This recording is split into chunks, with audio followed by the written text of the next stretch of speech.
ಮಧ್ಯಪ್ರಾಚ್ಯದಲ್ಲಿ ರಣಭೀಕರ ಸಂಘರ್ಷ ಆಗ್ತಾ ಇದೆ. ಕಾಸರಗೋಡಿನ ಉಪ್ಪದಹಳ್ಳಿ ಆತಂಕದಲ್ಲಿ ಅತಿ ಹೆಚ್ಚು ಯುವಕರು ಹಡಗಿನಲ್ಲಿ ಕೆಲಸ ಮಾಡ್ತಾರೆ.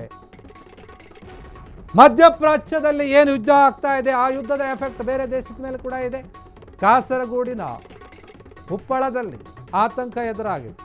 ಅತಿ ಹೆಚ್ಚು ಯುವಕರು ಹಡಗಿನಲ್ಲಿ ಕೆಲಸ ಮಾಡ್ತಾ ಇರ್ತಾರೆ. ಕರಾವಳಿ ಭಾಗದವರು ಪ್ರತಿ ಮನೆಯಿಂದ ಕನಿಷ್ಠ ಅಂದರೂ ಕೂಡ ಒಬ್ಬರು ಶಿಫ್ಟ್ನಲ್ಲಿ ಕೆಲಸ ಮಾಡ್ತಾ ಇರ್ತಾರೆ. ದೊಡ್ಡ ದೊಡ್ಡ ಶಿಫ್ಟ್ಗಳೇ 6 ತಿಂಗಳಿಗೊಮ್ಮೆ ಊರಿಗೆ ಬಂದು ಹೋಗ್ತಾ ಇರ್ತಾರೆ ಶಿಫ್ಟ್ ಸಿಬ್ಬಂದಿಗಳು. ತೈಲ ಸಾಗಾಟ ಆಗಿರ್ಬೋದು, ಸರಕು ಸಾಗಾಟ ಆಗಿರ್ಬೋದು, ಹೀಗೆ ಅನೇಕ ಕೆಲಸಗಳನ್ನು ಮಾಡ್ತಾ ಇರ್ತಾರೆ. ಕುಟುಂಬ ಸದಸ್ಯರ ಸುರಕ್ಷತೆಗಾಗಿ ಮನೆಯವರೆಲ್ಲ ಪ್ರಾರ್ಥನೆ ಮಾಡ್ತಾ ಇರ್ತಾರೆ, ಯಾರಿಗೂ ಏನೂ ಆಗದೆ ಇರಲಿ ಅಂತ. ಬೇಗನೆ ಯುದ್ಧ ಮುಗಿದು ಅವ್ರು ವಾಪಸ್ ಬರಬೇಕು ಅಂತ ಹೇಳಿ ದೇವರಲ್ಲಿ ಪ್ರಾರ್ಥನೆ ಮಾಡ್ಕೊಳ್ತಾ ಇದ್ದಾರೆ. ಎಷ್ಟೋ ಜನ ಯುವಕರು ಕೆಲಸ ಮಾಡ್ತಾ ಇರ್ತಾರೆ ಹಡಗಿನಲ್ಲಿ. ಏನು ಬೇರೆ ದೇಶಗಳಿಗೆ ರಫ್ತು ಆಗ್ತಾ ಇರುತ್ತೆ, ಆಮದು ಆಗ್ತಾ ಇರುತ್ತೆ, ಅವನ್ನೆಲ್ಲ ತಗೊಂಡು ಬರೋದು ಹೋಗೋದು ಇವ್ರ ಕೆಲಸ ಆಗಿರುತ್ತೆ. ಇನ್ನು ಪ್ರತಿಯೊಂದು ಮನೆ ಕೂಡ ಒಬ್ಬೊಬ್ಬರು ಇರ್ತಾರೆ. ಕಾಸರಗೋಡಿನ ಉಪ್ಪಳ ಏನಿದೆ ಅಲ್ಲಿ ಆತಂಕ ಎದುರಾಗಿದೆ. ಸಾಕಷ್ಟು ಜನರು ಕೆಲಸ ಮಾಡ್ತಾ ಇರ್ತಾರೆ.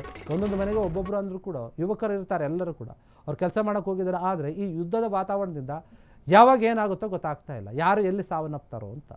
ಅವ್ರ ಮನೆಯವರು, ಕುಟುಂಬದವರು ಎಲ್ಲರೂ ಕೂಡ ಪ್ರಾರ್ಥನೆಯನ್ನು ಮಾಡ್ತಾ ಇದ್ದಾರೆ. ಯಾರಿಗೂ ಕೂಡ ಏನು ಆಗದೆ ಇರಲಿ, ಸುರಕ್ಷಿತವಾಗಿ ಅವರು ವಾಪಸ್ಸು ಬರಲಿ. ಇನ್ನು ಈ ರೀತಿಯಾಗಿ ಹಡಗಿನಲ್ಲಿ ಏನು ಕೆಲಸ ಮಾಡೋಕ್ಕೆ ಹೋಗಿರ್ತಾರಲ್ಲ, ಅವರು ಯಾವಾಗ ಬೇಕಾದ್ರೆ ಅವಾಗ ಬರೋಕ್ಕಾಗಲ್ಲ. ಅವ್ರಿಗೆ ಅಂತ ಒಂದು ಸಮಯ ಇರುತ್ತೆ. 6 ತಿಂಗಳಿಗೊಮ್ಮೆನೇ 8 ತಿಂಗಳಿಗೊಮ್ಮೆನೇ ಅವ್ರಿಗೆ ರಜೆ ಕೊಡ್ತಾರೆ. ಅವಾಗ ಮಾತ್ರ ಬಂದು ಹೋಗಬೇಕು. ಎಷ್ಟೋ ಜನ ಅವರವರ ಮನೆಯ ಪರಿಸ್ಥಿತಿಗಳನ್ನು ಕಂಡು ಅದನ್ನು ಸುಧಾರಿಸ್ಕೋಬೇಕು, ಏನಾದರೂ ಒಂದು ಆರ್ಥಿಕವಾಗಿ ನಾವು ಕೂಡ ಚೆನ್ನಾಗಿರಬೇಕು ಅಂತ ಹೇಳಿ ಕುಟುಂಬದ ಸಂಪರ್ಕದಲ್ಲಿ ಇಲ್ಲದೇನೆ 6 ತಿಂಗಳು 8 ತಿಂಗಳು ಹೋಗಿ ಕೆಲಸವನ್ನು ಮಾಡ್ಕೊಂಡು ಬರ್ತಿರ್ತಾರೆ.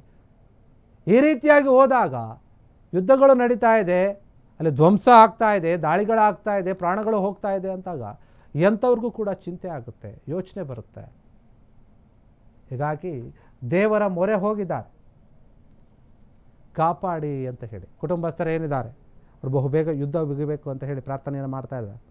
ಕ್ಷಣ ಕ್ಷಣದ ಸುದ್ದಿಗಳಿಗಾಗಿ ಫ್ರೀಡಂ ಟಿವಿ ಸಬ್ಸ್ಕ್ರೈಬ್ ಮಾಡಿ, ಲೈಕ್ ಮಾಡಿ ಹಾಗೂ ಫಾಲೋ ಮಾಡಿ.